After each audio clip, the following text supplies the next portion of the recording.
The conversation that changes everything. Every relationship has a moment when silence feels safer than truth. You want to speak, but your stomach tightens. You want connection, but the words come out like arrows. Harriet Lerner's Dance of Connection is about those moments when we are hurt, angry, afraid, or desperate to be understood. Its message is simple. Connection does not come from perfect words. It comes from staying present when emotions become loud. Imagine two people holding opposite ends of a rope. One pulls with anger, the other pulls with silence. The harder they pull, the tighter the knot becomes. Most of us pull harder, explaining, defending, trying to win. But clarity begins when we stop fighting for control and speak from calm truth instead. The goal is not to win. It is to stay connected without losing yourself. Notice the dance. Every relationship develops a pattern. One person criticizes, the other withdraws. One becomes emotional, the other becomes cold. One explains more, the other shuts down. A wife says, "You never listen." Her husband says, "Here we go again." She speaks louder, he hides behind his phone. Neither feels heard. Often, the real problem is not the subject, it is the pattern. Think of two people dancing in a crowded room, hitting the same chair and blaming each other. The first act of courage is noticing the dance. Once you see the pattern, you can choose a different step. Speak from experience. When we are hurt, we attack character. You don't care. You always do this. These words create defense.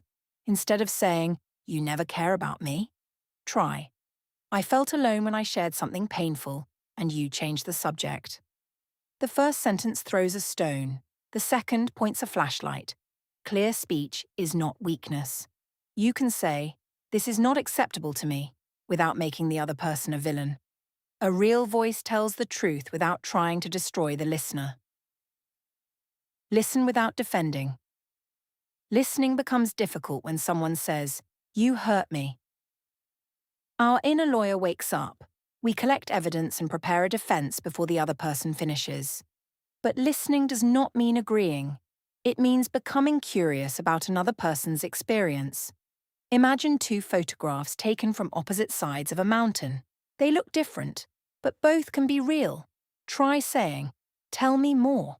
I saw it differently, but I hear that it hurt." Listening is not surrender. It opens the door for connection. Apologize without escaping. Not every apology repairs. "I'm sorry, but you hurt me too."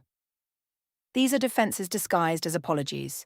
A meaningful apology says, "I understand that I caused harm and I am willing to face it." It does not demand immediate forgiveness. Repair is not a vending machine where you insert "I'm sorry" and receive forgiveness. A real apology may sting, but it gives healing a chance. Know what you cannot control. Sometimes you speak clearly, listen honestly, and apologize sincerely, and the other person still refuses to change. They may deny, mock, blame, or call you too sensitive. Connection does not mean chasing someone forever.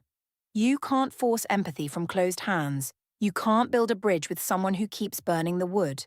Because connection without self-respect is self-abandonment with company. Practice a new step.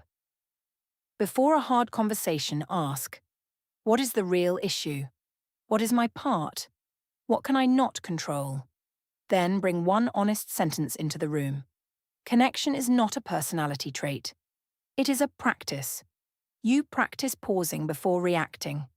You practice listening without building a courtroom in your head. Slowly, the dance changes. The deepest lesson of Dance of Connection is not that every relationship can be fixed. It is that even in the hardest conversation, you can choose clarity over blame, courage over silence, and connection without losing yourself.